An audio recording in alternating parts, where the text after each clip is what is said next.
and all who have joined us today for this session.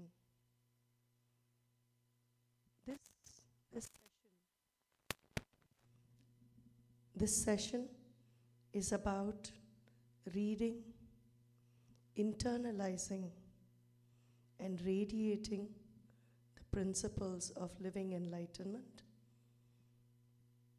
The book Jeeven Mukthi, or Living Enlightenment, is a deity in itself.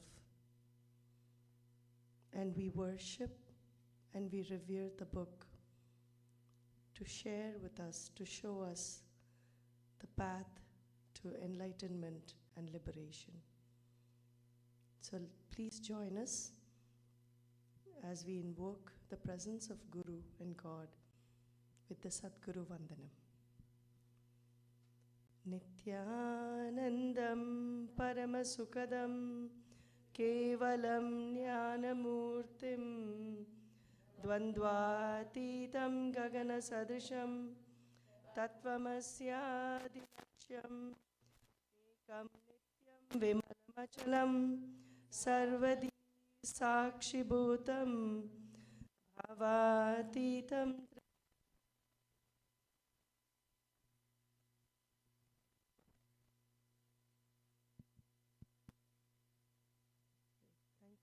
Thank you all for joining us today. I invite our Living Enlightenment Section Acharya, Ma Alejandra, to please share from the Living Enlightenment today. Vidyanam, I invite all of you to look in your inner space and see if there's any question or message you would like to hear from Swamiji today. As I open the Living Enlightenment, just know that whatever you're hearing is a message specifically for all of you today. And go ahead and open the Living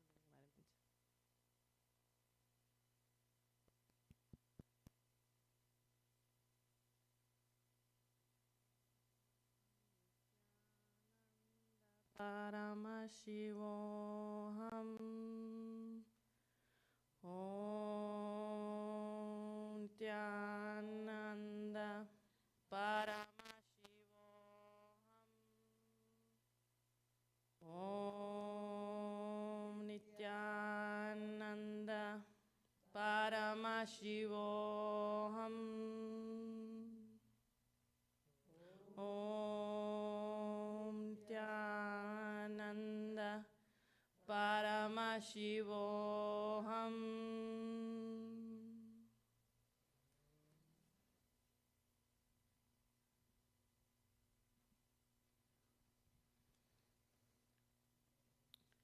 So we've opened up to the chapter, The Karmic Cycle Can Be Broken. Question: what happens when someone has a premature death, like in suicide or accident? In the case of premature death, the soul has to wait for the time it was destined to live before it can take a new body. In the case of suicide, the sufferings is much more intense than what would have been if the spirit had continued living. It is like when you have a plate of food in front of you, but you don't have hands or a body to enjoy it.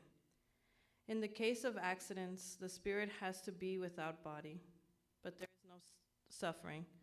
As in the case of suicide, the spirit lives in the same consciousness it would have lived had it been alive. It just waits to get the next body.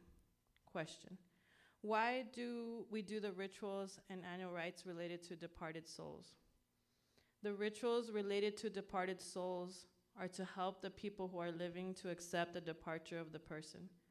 However, when an enlightened master does this, it helps, but it is not the ritual, it is his sankalpa, the vow that works. When an enlightened master makes a sankalpa, if you are in the body, it may take time to settle because the plane in which he is in, the plane in which the sankalpa is different from the plane in which you are. But for the being who is not in the body, the sankalpa has immediate effect because the being is in the same subtle energy level as the masters. If the being is existing in another body, the sankalpa takes time to settle, but the person unclutches from the past samskaras, and all the past samskaras are cleared. So suddenly, for no reason, the person feels cleared and light. Are past life regressions useful and safe? Past life regression should not be done except by an enlightened being. It has such a strong influence it can affect this birth. For example, if you had been a blind person in a past life, when regression happens, you can become blind in this birth. And an unenlightened being doing the regression will also suffer the karmas of the person he is doing the regression for. To clear past life regression, one should know how to handle it, clear the past samskaras, and close it. When the master clears the karmas, do we have to go through pain? When the master removes the karma, you call that feeling pain. Actually, the master would be removing in a second the suffering of many births, what would have otherwise taken many births to dissolve. So it is practically no suffering in comparison. Shadra Devi says, the master clearing the samskaras is like you facing a thorn prick instead of suffering a fracture.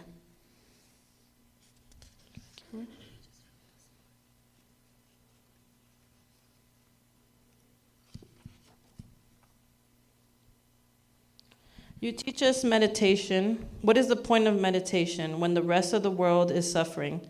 Instead of meditating, we can do some service. A small story.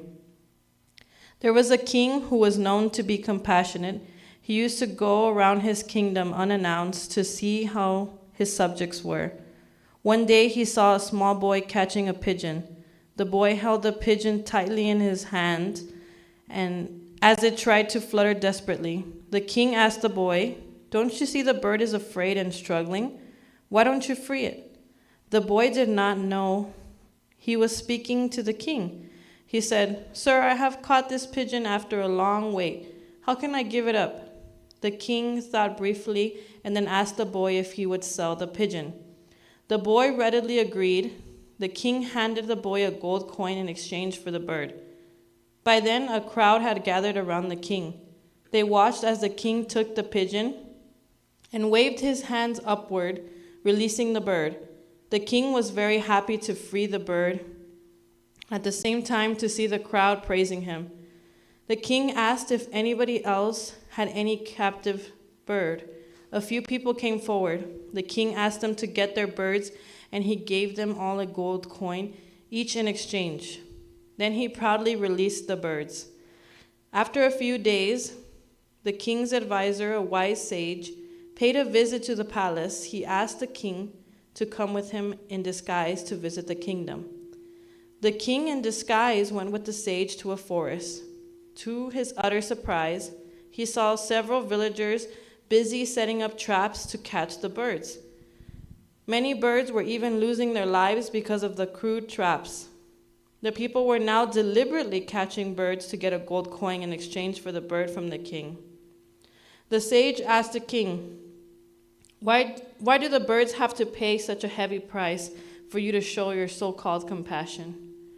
Only acts of service coming from pure consciousness can be truly effective. If we can genuinely feel the suffering of the rest of humanity, and if we work out of compassion to remove their suffering, then it is very good. But we must first have the understanding of this extended consciousness to feel this compassion. Not only that, the greatest service that you can do to humanity is to become a divine human being yourself. Meditation is the first step for that.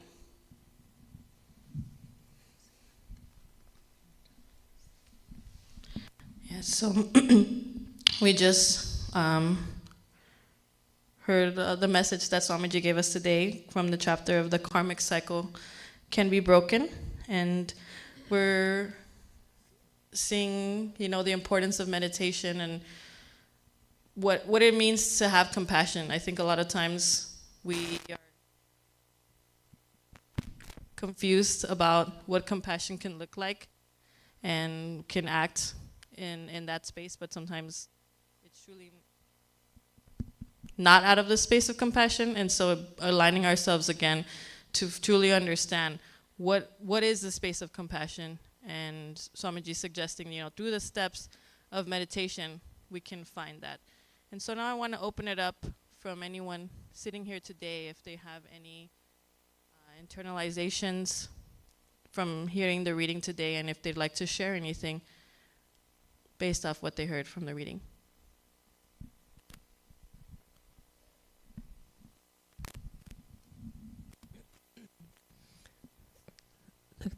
Masamarpini here. There is a beautiful book that I have that Swamiji wrote called Meditation is for You. And one of the most important things that I took from that book, besides the incredible meditative processes and techniques he gave, is that we are meditation. It is the essence of us, is this beautiful space, this meditative space, and the compassion.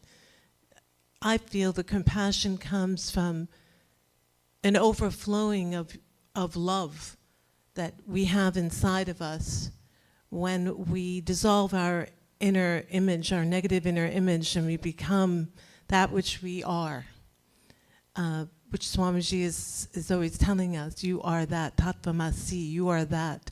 So when you are that and you enter that space of self-love and selfless love, compassion is just a natural outpouring of you for others and for yourself also. So that's very beautiful to think of. And I always remember Swamiji speaking and also reading in this book about suicide. And I really feel it's an important understanding today because so many children, young children, are suffering with drug use. And I always take the opportunity whenever I hear someone say, oh, I just don't want to be here anymore. I've had enough. I always say, well, you don't want to ever do that because this will be what happens. You think you're escaping something that's painful to you by ending your life, but you really never die. And you'll just suffer until the next life comes. And I tell them that. And it does it does cause a shift, to understand the deeper meaning of life and death, which Bhagavan gives us, is so beautiful. And I'm just very grateful for that. Thank you, Ma. Anyone else would like to share?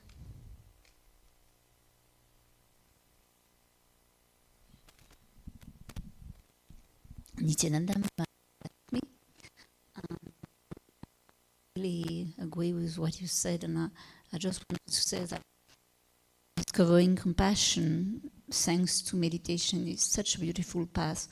I remember when I was a teenager, I had received a message which was telling me to take time breathing and do meditation and yoga. I was 17 years old. I had never done yoga, never done conscious breathing, and no meditation. And I remember what I thought when I received this message. Oh, this is so silly. Why is there would be any need to breathe? Why I'm already breathing? Why should I meditate? Since I'm a teenager, I couldn't see the point. And I can see that in the Living Enlightenment book, everywhere, Swamiji is talking about meditation. Whether it is Nityananda meditation, live bliss meditation, so many meditations which are so powerful. And I can see that it's really through breathing, starting with the yoga practice, but anywhere. And through indeed those meditations which are so beautiful, and it talks about them in such a lovely way with this famous and so brilliant laughter, that I really love to do that. And I can discover that the way it made me love myself, because I didn't really love myself. And it makes such a difference. This is the only way to go inside, since we always look outside for solution. And as Swamiji says, it comes from within. If we have to find solutions, it's inside us. So thank you for the reminder, sweet Acharya. Thank you very much. Thank you very much. Yeah, so as we're seeing here, meditation is key, as what we're learning from the Living Enlightenment today. And even myself, I have a personal experience as, you know, how I even came to this temple and how I came to be part of Kailasa in general. And coming from a place where I was just, very depressed, not seeing the point of living, and coming to a space of desperation, of wanting to find and seeking truth and what life really is about. And so that led me to seek, and so that started with my journey with meditation. And so digging deeply, sitting with myself, learning to listen to myself, brought me to the space of truth. And now being here in this beautiful temple and having a beautiful Sangha and ecosystem. And so it's really important to be able to explore these truths and to be able to have books like this, like Living Enlightenment, that in the liberty of your own home, you can open at any point and get a message revealed just for you. Whether it's, you're going through a hard time, whether you're looking for an empowering message, this is the book that will do that for you, because it is a living deity. It is living and speaking directly to you. And so that's what's very powerful about this book. And I don't know if there are any last comments or anything anybody else would like to share at this point.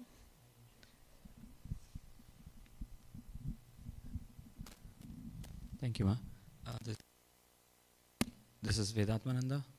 I can actually attest to one of the passages that you read from there.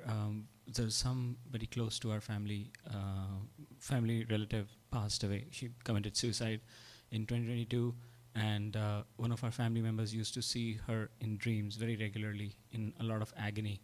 And because we were associated with Swamiji for a very long time, I knew about Maheshwara Puja. So we offered Maheshwara Puja at Swamiji's feet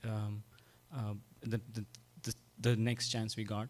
And we still see her in the dreams, but now we can very clearly see that the presence is much more calmed and settled. So even with such a case, with a very young age committing suicide, Swamiji was still able to clear a lot of suffering for the soul. So that's something I can very closely attest to. Thank you.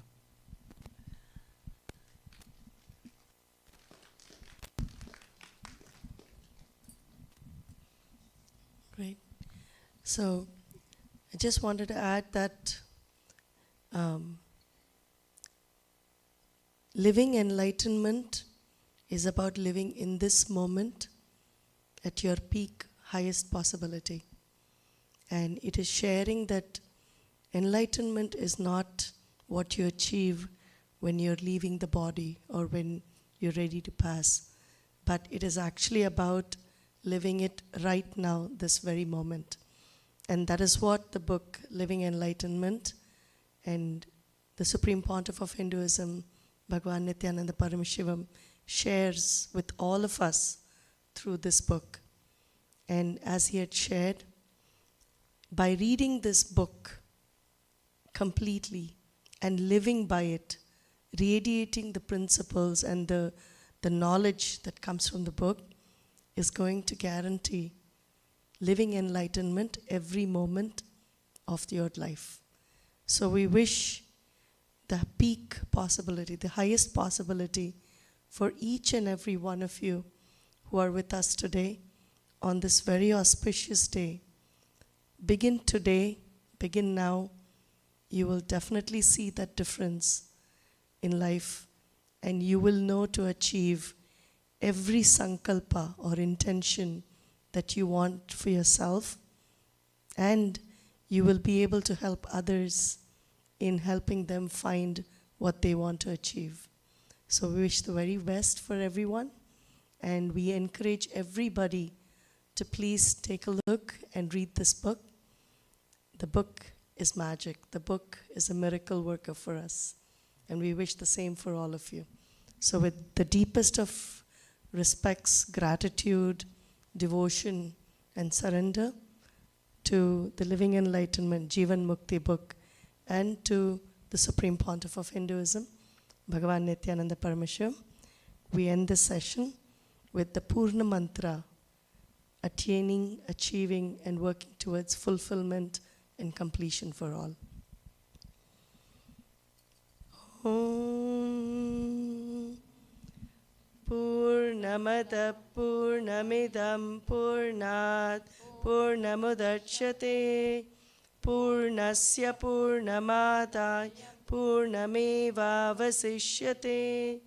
Om Shanti Shanti Shanti. Hari Om Tat Sat. Sarvam Bhagavat Shri Nityananda Padukarpanamastu. Om Nityanandam.